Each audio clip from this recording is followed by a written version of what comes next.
Hello दोस्तों, स्वागत है आपका हमारे चैनल पर। उम्मीद करता हूँ कि आप बहुत अच्छे होंगे। तो आइए देखते हैं आज का रीजनिंग सेट 45 का पार्ट 5वां, जिसमें हम देखेंगे टॉप 4 वीडियो। ये टॉप 4 क्वेश्चन, ये क्वेश्चन कौन से होंगे? ये क्वेश्चन होंगे रेलवे ग्रुप डी सीबीटी परीक्षा की होंगे, जो कब हुई थी? तिथि 2022 में 26/8/2022 को थर्ड शिफ्ट में जो हुआ था। तो इस पार्ट में हम सवाल नंबर पहले देखेंगे, जो कि सवाल नंबर कौन सा है? 81 नंबर है। इस सवाल में क्या दिया है? 6 विद्यार्थी KLMNOP, 6 विद्यार्थी हैं। कौन? KLMNOP, ये 6 विद्यार्थी हैं। ठीक है, इन्होंने क्या किया? एक परीक्षा में अलग अलग अंक प्राप्त किए। इन लोगों ने एक ही परीक्षा दी है जिसमें अलग अलग अंक प्राप्त किए। जाहिर सी बात है, सभी लोग अलग अंक प्राप्त करते हैं। ऐसा है ही नहीं कि सभी लोग जो है एक ही अंक, जैसे 100 में से 90 अंक प्राप्त कर लेंगे, तो जल्दी होता नहीं है। तो यहाँ पे सब ने अलग अलग अंक प्राप्त किए हैं। एम ने केवल 3 अन्य। अब यहाँ पे देखिए 6 लोग हैं। जो व्यक्ति सबसे अधिक अंक प्राप्त करेगा वो सबसे ऊपर रहेगा, जो व्यक्ति सबसे कम अंक प्राप्त करेगा वो सबसे नीचे रहेगा। ठीक, अब कुल 6 लोग हैं, तो 6 को हम बना लेते हैं यहाँ पे। 1 2 3 4 5 6, तो ये नहीं रहेगा। ठीक है, 6 लोग हैं, तो यहाँ तक हमारा हो गया। आगे क्या कह रहा है कि एम ने केवल 3 अन्य विद्यार्थियों से अधिक अंक प्राप्त किए। मतलब एन जो है चौथे स्थान पे, 3 अन्य विद्यार्थियों से अधिक अंक प्राप्त किए, मतलब 3 लोग इससे कम अंक प्राप्त किए हैं। तो 1 2 3, इन तीनों ने क्या है? कम अंक प्राप्त किया है। किससे? एम से। एम खुद ही कह रहा है एम 3 अन्य विद्यार्थियों से, इन 3 विद्यार्थियों से अधिक अंक प्राप्त किया, इसलिए एम को यहाँ बिठा दिया गया है। ठीक, आगे क्या कह रहा है? के ने एन से अधिक अंक प्राप्त किए। के ने क्या किया? एन से अधिक अंक प्राप्त किया। अब यहाँ पे कहीं दिया नहीं है के कहाँ पे होगा या एन कहाँ पे होगा, लेकिन जो के है उसको हम यहाँ पे अलग से बना सकते हैं कि अधिक अंक प्राप्त किया, मतलब के ऊपर बैठेगा, एन उसके नीचे बैठेगा। ठीक है, यहाँ पे ये होगा के ने अधिक अंक प्राप्त किए एन से। आगे क्या है? पी ने एम से अधिक अंक प्राप्त किए। अब पी ने क्या किया है? एम से अधिक अंक प्राप्त किया है। नहीं, क्या दिया है? पी ने एम से कम अंक प्राप्त किया है। ठीक, अब पी ने एम से कम अंक प्राप्त किया, मतलब एम के नीचे बैठा है। ठीक, अब ये भी नहीं कह रहा है कि एम से कम अंक प्राप्त किया और किससे कम अंक प्राप्त किया, मतलब इन तीनों जगह पर पी बैठ सकता है। ठीक है, क्योंकि पी की स्थिति कंफर्म नहीं है, लेकिन ये कंफर्म है कि वो एम से कम अंक प्राप्त किया है, इसलिए पी नीचे यहाँ पे 1 2 तीनों स्थानों पे कहीं पर भी बैठ सकता है। ठीक, आगे क्या कह रहा है? तो यहाँ पे हम एक अपना बना लेते हैं, जो एम है एम और पी होगा, मतलब एम के नीचे पी होगा। ठीक है, आगे क्या कह रहा है? ओ ने एल से अधिक अंक प्राप्त किया। ओ ने क्या किया है? एल से अधिक अंक प्राप्त किया, मतलब एल जो है सबसे, मतलब एल कम अंक प्राप्त किया है, ओ ने अधिक अंक प्राप्त किया है। यहाँ पर भी इसका चार्ट ऐसे ही बनेगा। इसको भी बना लेते हैं क्योंकि बाद में ये आसान होगा करने में। अब आगे क्या कह रहा है? ओ ने एल से अधिक अंक प्राप्त किए, पी ने के से अधिक अंक प्राप्त किए। जो पी है वो के से अधिक अंक प्राप्त किया है। पी क्या किया है? के से अधिक अंक प्राप्त किया है। पी कहाँ पे है? पी मतलब यहीं कहीं पे होगा। के से अधिक अंक प्राप्त किया, मतलब पी के नीचे कौन होगा? पी के नीचे यहाँ पे के बैठेगा। ठीक, अब आगे क्या कह रहा है? एल ने एम से अधिक अंक प्राप्त किए। जो एल है वो एम से अधिक अंक प्राप्त किया, मतलब एल कहाँ बैठेगा? एल ऊपर बैठेगा। ठीक है, अब आगे क्या कर रहा है? अब ओ ने क्या किया है? यल से अधिक अंक प्राप्त किया। देखिए अब यहाँ पे बन गया ना हमारा, यम है, यम के ऊपर कौन बैठेगा? एल, और एल के ऊपर कौन बैठेगा? ओ, मतलब एम के ऊपर 2 ही सीट बची है, तो यल बैठेगा क्योंकि एल ने कम अंक प्राप्त किया है ओ से, और ओ ने सबसे अधिक अंक प्राप्त किया, इसलिए ओ सबसे ऊपर बैठेगा, उसके नीचे एल बैठेगा, उसके नीचे एम बैठेगा। अभी पी की स्थिति कंफर्म नहीं हुई है। ठीक है, लेकिन पी बैठेगा कहाँ पे? के नीचे। पी और के का ये भी बना है डायग्राम। आगे क्या कह रहा है? सभी 6 विद्यार्थियों में सबसे अधिक अंक कितने प्राप्त किए हैं? तो देखिए पी और के की स्थिति भी कंफर्म नहीं हुई है। ठीक है, और यन की स्थिति भी कंफर्म नहीं है, क्योंकि यन जहाँ भी बैठेगा के नीचे बैठेगा। ठीक, और जो जो हमें कंफर्म नहीं करता है, मतलब यही 3 जगहों में से पी, या तो पी यहाँ बैठेगा, फिर यहाँ के और एन बैठेगा, या तो के ऊपर बैठेगा, इसके नीचे एन बैठेगा, फिर पी बैठेगा। यही 2 स्थिति बनेगी, इसके अलावा कोई स्थिति बन ही नहीं सकती। ठीक, यही 2 स्थिति हमारी बनने वाली है, इसके अलावा कोई स्थिति बन ही नहीं सकती। लेकिन हमें इस स्थिति का हमें क्या करना है? कुछ करना ही नहीं है। क्यों? क्योंकि हमें जो पूछा है वो ऊपर के 3 इन्हीं लोगों में पूछा है। क्या पूछा है कि सभी 6 विद्यार्थियों में सबसे अधिक अंक किसने प्राप्त किए? तो सबसे अधिक अंक किसने प्राप्त किए? ओ ने। जहाँ देखेंगे ओ ने सबसे अधिक अंक प्राप्त किए।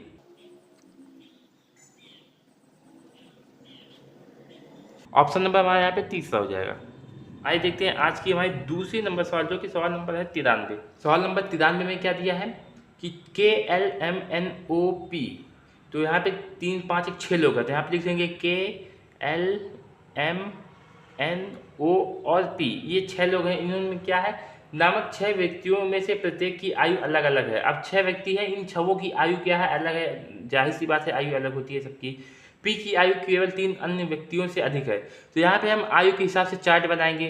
तो कैसे बनाएंगे, जिसकी सबसे अधिक आयु होगी वो सबसे ऊपर होगा। तो यहाँ पे 6 लोग हैं, 6 का चार्ट बनाएंगे, 1 2 3 4 5 6। ठीक है, अब सवाल में जो कह रहा है उसको ऐसे करते चले जाएंगे। जो क्या कह रहा है, पी की आयु केवल 3 अन्य व्यक्तियों से अधिक है। मतलब पी की आयु क्या है, 3 अन्य व्यक्तियों से अधिक है का मतलब क्या है, 3 व्यक्ति इसके नीचे हैं, 3 व्यक्ति इसके कम आयु वाले हैं। तो 1 2 3 व्यक्ति कम आयु वाले हैं। पी की आयु क्या है, 3 व्यक्तियों से कम है, 3 व्यक्तियों से अधिक है।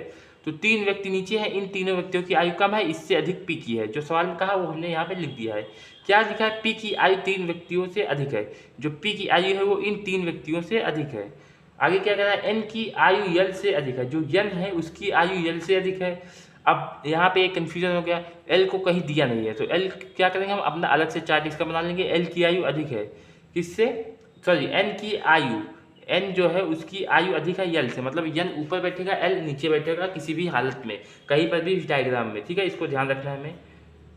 आगे क्या कह रहा है, ओ की आयु यल से कम है। जब ओ है उसकी आयु कम है, यल से कम है, मतलब यल की आयु अधिक है, तो यल फिर से यहाँ पे ऊपर बैठेगा, सॉरी यल अब यहाँ पे ऊपर बैठेगा और ओ नीचे बैठेगा। ठीक, तो ये हो गया हमारा। अब आगे क्या कह रहा है, मतलब एन एल और ओ ऐसे डायग्राम बैठेगा।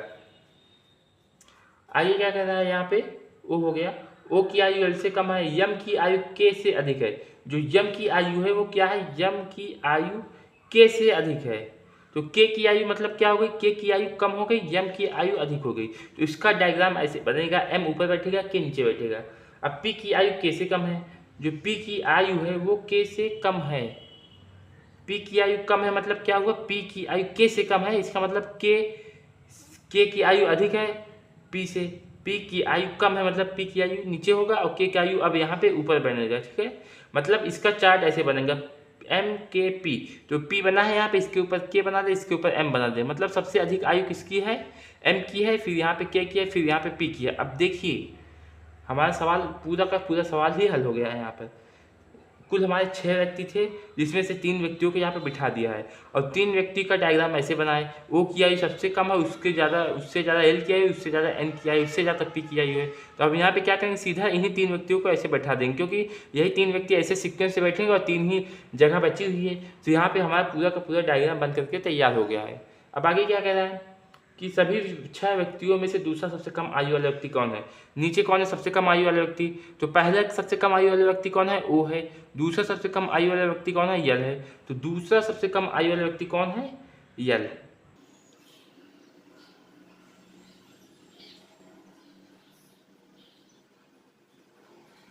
ऑप्शन नंबर यहाँ पे हमारा कौन सा, चौथा मैच कर रहा है। ठीक, आइए दोस्तों देखते हैं सवाल नंबर, इस सवाल को 98 सवाल को। इस सवाल में क्या क्या है, इन प्रश्न में संख्याओं प्रतीकों के समूह के नीचे दी गई तालिका और उसके बाद दी गई शर्तों के अनुसार अक्षरों का उपयोग करके कूटबंद किया गया है। शर्तों का पालन करने वाले कूटों का सही संयोजन आपका उत्तर है। तो यहाँ पे हमने संख्या या प्रतीक दिया जो कि हमने यहाँ लिख रखा है पहले वाले लाइन पे। दूसरे लाइन पे इसका कूट दिया है जो कि उसमें हमने भी लिख रखा है। अब इसमें सवाल ये दिया है कि हैश 22 64 परसेंटेज 33 एंड 37 @ इसको हमें हल करना है इन कूट और संख्या प्रतीक के अनुसार, लेकिन कुछ शर्तें दी गई, इन शर्तों को भी देख करके हल करना है। तो सबसे पहले हम यहाँ पे क्या करते हैं, जो हमें यहाँ पे दिया है इस कूट को लिख लेते हैं, जो कि अभी हमें सवाल के शर्तों के अनुसार इसको चेंज करना है या सही करना है।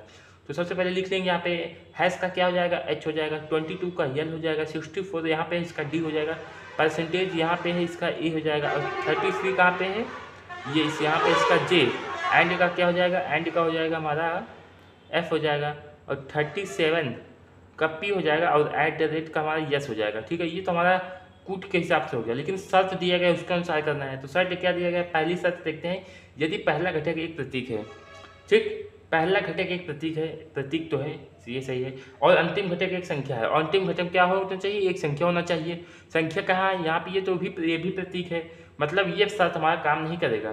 तो इन दोनों घटकों को पहले अंतिम घटक को परसेंटेज में बदल देना चाहिए। ये हमारा घटक काम नहीं करेगा, क्योंकि पहला घटक तो प्रतीक है, लेकिन अंतिम घटक यहाँ पे संख्या होनी चाहिए थी, संख्या नहीं है, यहाँ पर भी प्रतीक है, तो पहला शर्त हमारा नहीं लगेगा।